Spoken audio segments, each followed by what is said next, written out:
Students, আজকে তোমাদের সাথে আমি পরবর্তী যে সেগমেন্টটা আছে সেটা নিয়ে ডিসকাস করছি। তো চলো শুরু করা যাক। দেখো, এটা স্টার্ট করেছে মেন্টাল হেলথ নিয়ে। তো মেন্টাল হেলথটা দেখো ঠিক আমাদের ফিজিক্যাল হেলথের মতনই মেন্টাল হেলথটাও ইকুয়ালি দরকার।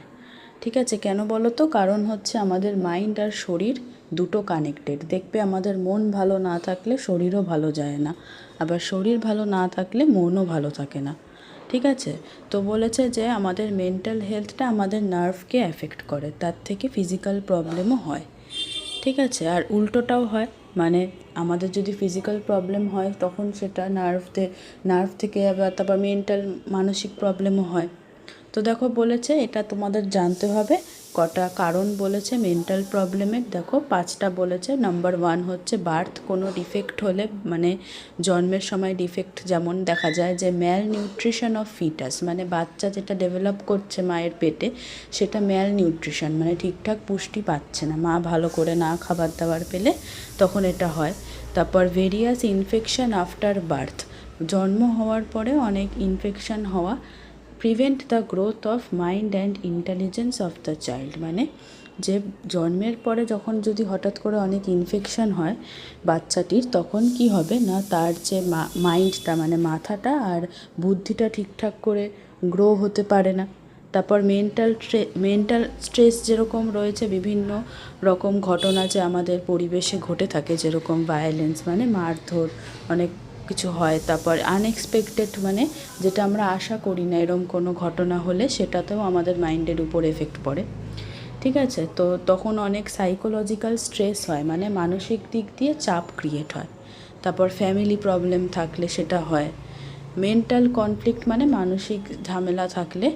আর ইনএবিলিটি টু টেক ডিসিশন, মানে ডিসিশন না নিতে পারা। আর 5 হচ্ছে অ্যাডিকশান, কোনো রকমের নেশা কিছু হয়ে যাওয়ার। তো দেখো এখানে বলেছে যে উই হ্যাভ টু ফেস, বলছে to understand the problems we may have to face due to the above reasons. এই যে দেখো একটা ডিসলেক্সিয়া, এটা একটা রোগ হয়, আমি জানি না তোমরা জানো কি না। এটাতে কি হয় বলো তো? Difficulty to understand subject content, মানে কোনো কিছু পড়ালে সেটা হয়তো সে বুঝতে না পারা, মনে রাখতে না পারা, লিখতে না পারা, স্পেলিং মনে রাখতে অসুবিধা, অঙ্ক করতে অসুবিধা, আর বুঝতে আর মনে রাখতে অসুবিধা। নেক্সট দেখো, এবার তোমাদের কিছু ডিজিজ আর সেগুলোর সিমটম তোমাদের মনে রাখতে হবে। যেমন দেখো, মেন্টাল রিটার্ডেশন হলে সিমটম কী কী? পড়াশোনায় খারাপ রেজাল্ট করা, ক্রিয়েটিভ আর্ট মানে আঁকাতে বা কোনো ভালো কিছু আর্ট অ্যান্ড ক্রাফট করাতে কোনো ইন্টারেস্ট নেই। Unable to recognise right and left, মানে ডান বা বুঝতে না পারা। Unable to do one's own work, নিজের কাজ ঠিকঠাক করে না করতে পারা, অ্যাডজাস্ট করতে না পারা সোসাইটির সাথে। আর হচ্ছে হতাশা আসা, ডিপ্রেশন আসা, এগুলো হচ্ছে মেন্টাল রিটার্ডেশনের সিমটম। নেক্সট দেখো, তোমাদের বলেছে অটিজমের সিমটম। ঠিক আছে, এটা লেখাটা এখানে একটু বাদ পড়ে গেছে, তোমরা বই থেকে অবশ্যই এটা দেখে নিও। আশা করছি যে তোমরা বইটা সামনে খোলাই রেখেছো। তো দেখো বলেছে অটিজমের কী কী সিমটমস, না to do the same work repeatedly, same কাজ বারবার করে করা, রিলেটিভদের মানে আত্মীয় স্বজনদেরকে অ্যাভয়েড করা, এক্সাইটেড হয়ে পড়া ছোটোখাটো কারণে, আর রেসপন্ড না করা, ইন্টেন্সিটি অফ সাম স্টিমিউলাস যখন হাই হবে তখনও রেসপন্ড না করা, মানে যে ধরো হঠাৎ করে কোনো কিছু গরম তার হাতের মধ্যে দেওয়া হলো তখনও সে কোনো রেসপন্স করছে না, বা ঠান্ডা দেওয়া হলো বা মানে ঠিকঠাক করে বুঝতে পারছে না। তারপর আনএবল টু কোপ উইথ আননোন এনভায়রনমেন্ট, মানে যেটা অচেনা পরিবেশ সেখানে অস্বস্তি ফিল করা, ঠিকঠাক করে অ্যাডজাস্ট না করতে পারা, ভালো করে পড়াশোনা না করার জন্যে পুয়ার পারফরমেন্স। ঠিক আছে, হলো। নেক্সট দেখো আসছে ইনঅ্যাটেন্টিভনেস, এটা তো একটু সোজা আছে। ইনঅ্যাটেন্টিভনেস মানে তোমরা নিশ্চয়ই জানো যে মানে মন না দিতে পারা। ঠিক আছে, যেমন দেখো অনেকে আছে হয়তো তোমাদের ক্লাসে, এটা তোমরা একটু রিলেট করতে পারবে, যে চুপ করে ক্লাসে বসে থাকতে পারে না, কন্টিনিউয়াসলি আশেপাশের ক্লাসমেটস সহপাঠীদেরকে বিরক্ত করে, ডিস্টার্ব করে বা ইরিটেট করে। অ্যাটেন্টিভ নয় সেম কাজে বা খেলাধুলোতে। প্রবলেম আছে যেগুলো বাড়িতেও হয় এগুলো। তারপর রাগের মাথায় জিনিসপত্র ভেঙে দেয়, তো এগুলো সব ইনঅ্যাটেন্টিভনেসের সিমটমস। নেক্সট দেখো আসছে মেন্টাল অ্যাংজাইটি। মেন্টাল অ্যাংজাইটি মানে কন্টিনিউয়াস সাফারিং ফ্রম অ্যাংজাইটি, মানে সব সময় দুশ্চিন্তা হওয়া। তারপর ফিজিক্যাল আর মেন্টাল দিক দিয়ে টায়ার্ড ফিল করা সব সময়। ল্যাক অফ ইনিশিয়েটিভ মানে কোনো কিছু শুরু করার যে ইন্টারেস্টটা সেটা না আসা। অ্যাভয়েড করা সিচুয়েশনস যেখানে বেশি টেনশন জাতীয় কাজ অ্যাভয়েড করে যাওয়া। অকেশনাল আউটবার্স্ট অফ অ্যাঙ্গার মানে হঠাৎ করে করে রাগের আউটবার্স্ট হওয়া, মানে চিৎকার করে দেওয়া, ঠিক আছে, এইগুলোকে বলে আউটবার্স্ট। তো এইগুলো হলো। তারপর নেক্সট দেখো আসছে পুয়ার পারফরমেন্স ইন স্টাডিজ। এটাও তো সোজা আছে যে ডিফিকাল্টি ইন স্পেলিং মানে স্পেলিং ভালো করে মনে রাখতে না পারা। ইন্ট্রোভার্ট মানে যে নিজের মতন থাকে, চুপচাপ একা থাকতে ভালোবাসে, বেশি লোকজনের সাথে মিশতে বা থাকতে পছন্দ করে না। Lack of concentration in study মানে পড়াশুনোতে মন বসাতে না পারা। Sign of competency noticed in a particular area that lies beyond his curriculum মানে যে একটা কম্পিটেন্সি মানে কি, যে দক্ষতার একটা সাইন নোটিস করা একটা যে পার্টিকুলার জায়গাতে, যেটা কি না ওর মানে পড়াশোনা বাদ দিয়ে অন্য কিছুতে ভালো দক্ষতা সেটা। নেক্সট দেখো আসছে ডিপ্রেশন। ডিপ্রেশন হলে হঠাৎ করে কি হবে না, ইনক্রিজড অ্যাপেটাইট, খিদেটা বেড়ে যেতে পারে। Increase in duration of sleep, ঘুমের ডিউরেশনটা বেড়ে যাবে। হঠাৎ করে করে কাঁদা, একা বসে থাকা যখন হতাশ লাগে, আর সব সময় নিজেকে অসহায় মনে করা, এইগুলো হচ্ছে ডিপ্রেশনের সিমটমস। নেক্সট এবার দেখো বলেছে সাইকোলজিস্ট আর সাইক্রিয়াটিস্ট। তোমরা হয়তো এই দুটো ওয়ার্ডই শুনেছ, যে সাইকোলজিস্ট একটা ওয়ার্ড শুনেছ আর সাইক্রিয়াটিস্ট শুনেছ একটা ওয়ার্ড, কিন্তু দুটো কিন্তু আলাদা, দুটোর মানে একটু হলেও আলাদা। তো দেখো কি বলেছে, এটা তোমাদের কোয়েশ্চেনও আসতে পারে যে দুটোর মধ্যে ডিফারেন্স কি। তো দেখো বলেছে যে সাইকোলজিস্টরা আমাদের মানসিক হেলথ নিয়ে লুক আফটার করে, মানে দেখভাল করে। আমরা যখন কোনো প্রবলেমে পড়ি তখন তারা কি করে না, ডিসকাস করে আমাদেরকে রিলিফ দেয়, ঠিক আছে, মানে আমাদের যে প্রবলেম সেগুলো তারা বুঝিয়ে কথা বলে এগুলোভাবে ট্রিটমেন্ট করে। আবার দেখো সাইক্রিয়াটিস্টরা কি না এরকমই মেন্টাল ডিজিজ যারা আরও একটুখানি কঠিনতম অনেক রোগ হয়, যেরকম তোমাদের schizophrenia, OCD, obsessive compulsive disorder, ওগুলো একটুখানি হাই এন্ডের মেন্টাল ডিজিজ যেগুলোতে একটু বেশি প্রেসক্রিপশন মেডিসিন লাগে।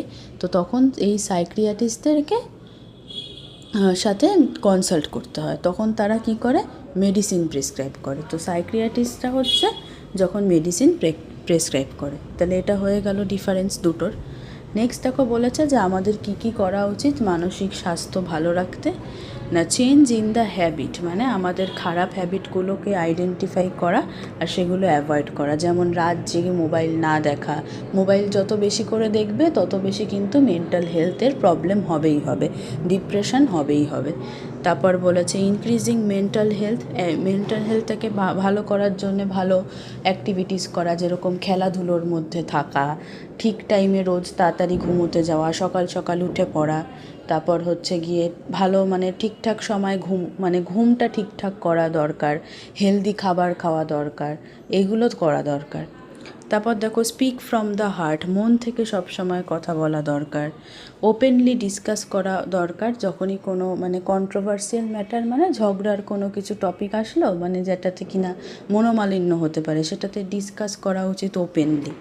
মেডিটেশন, এটা অবশ্যই তোমাদের স্টুডেন্ট লাইফে করা দরকার, যেটা হলো মেডিটেশন মানে কি ধ্যান করা, ঠিক আছে, চোখটাকে বন্ধ করে মাথার সব চিন্তাগুলোকে দূরে সরিয়ে 5-10 মিনিট একটুখানি ধ্যান করা, মাইন্ডটাকে রিল্যাক্স করা। তারপর হচ্ছে গিয়ে এক্সট্রা যেটা একটু আগে বলছিলাম, নিজেদের যেটা ভালো লাগে সেটা কিছু করা, যেরকম কারোর হয়তো ড্রয়িং ভালো লাগে, কারোর হয়তো গান গাইতে ভালো লাগে, কারোর হয়তো খেলতে ভালো লাগে, কারোর হয়তো নাচ করতে ভালো লাগে, এইসব। নেক্সট দেখো এবার চলে আসছি communicable diseases and their remedies. Communicable disease মানে যেগুলো কিনা ছড়িয়ে যায়, ঠিক আছে, তো আর তাদের রেমেডিস। তো নাম্বার 1এই রয়েছে দেখো আসছে এয়ারবোর্ন ডিজিজেস। এয়ারবোর্ন ডিজিজ মানে যেটা হাওয়া দিয়ে ছড়াচ্ছে, যেরকম কিনা দেখো এই যে কমন কোল্ড একটা আছে এক্সাম্পল, এরপর আরও আসছে দেখো এখানে এখানে তোমাদের একটা স্মল পক্সের ঘটনা বলেছে, এটা তোমরা গল্পের মতন পড়ে নিও, এটা আমি পড়াচ্ছি না, আমি এখান থেকে তোমাদের পড়াচ্ছি। দেখো ড্রপলেট ইনফেকশানটা কী জিনিস না, ড্রপলেট ইনফেকশানটা হলো যখন কোনো হাঁচি দেওয়ার সময় বা কাশি দেওয়ার সময় যখন জোরে কথা বলা হয় তখন কি হবে না ইননিউমারেবল ড্রপলেট ছড়াতে পারে, তো সে ওই বডির থেকে যার কি না রোগটা হয়েছে, ঠিক আছে, তখন সেটা কি হবে না হাওয়াতে ঘুরে বেড়ায়। এক একটা লিকুইড ড্রপলেটের মধ্যে প্রচুর জার্ম থাকে, আর সেই জার্মগুলো যখন হেলদি কোনো পার্সনের বডির মধ্যে চলে আসে নাক বা মুখের সাহায্যে, তখন সেই ইনফেকশানটা হয়ে যায়। তাহলে এটা তোমাদের কোয়েশ্চেন আসতেই পারে, হাউ ডাজ ড্রপলেট ইনফেকশন অকার, তখন তোমাদের এই অ্যান্সারটা এভাবে লিখতে হবে। সেমভাবেই ডাস্ট ইনফেকশানটাও হয়। ডাস্ট ইনফেকশানটাতে একটাই যা তফাৎ নাকি, যখন কারোর যার সর্দি হাঁচি হচ্ছে সেই ড্রপলেটগুলো যখন বেরিয়ে আসে, তখন যখন গ্রাউন্ডে পড়ে তখন তাদের নিজস্ব ওয়েট থাকে, সেগুলো গ্রাউন্ডে পড়ে কি হয় ধুলোর সাথে মিশে যায়। সেই ডাস্টগুলো তারপর যখন হাওয়াতে ঘোরাফেরা করে হেলদি পার্সনের নাকে মুখে ঢুকে গিয়ে তখন জার্মটা ছড়িয়ে যায়। এবার দেখো আসছে diseases transmitted two human beings from animals. তাহলে দেখো অ্যানিমালস থেকে কি হয় না, বিভিন্ন রকম অ্যানিমালসের ডিজিজগুলো মানুষকে ছড়িয়ে যায় তাদের মানে থ্রু ইউরিন অ্যান্ড এক্সক্রিটা, মানে টয়লেট আর পটির মাধ্যমে, ঠিক আছে। তো যেমন দেখো টিউবারকুলোসিসটা একটা এরকম ছড়ানো ডিজিজ, ঠিক আছে। তারপর হচ্ছে বলেছে যেটা তোমাদের আসতে পারলে তো মনে রাখতে হবে যে কি না presence of many people at the same time, একটা সময় অনেকগুলো মানুষের প্রেজেন্স বাড়িয়ে দিতে পারে ইনফেকশন এয়ারবর্ন ডিজিজের, তাই তো এই জন্য আমাদের কোভিডের সময় বলা হয়েছিল যে একসাথে বেশি জনের ভিড় না করা উচিত, মাস্ক পরে থাকা উচিত, যেখানে বেশি ভিড় সেই এরিয়াগুলো অ্যাভয়েড করা উচিত, কারণ ওটাও একটা এয়ারবর্ন ডিজিজ ছিল।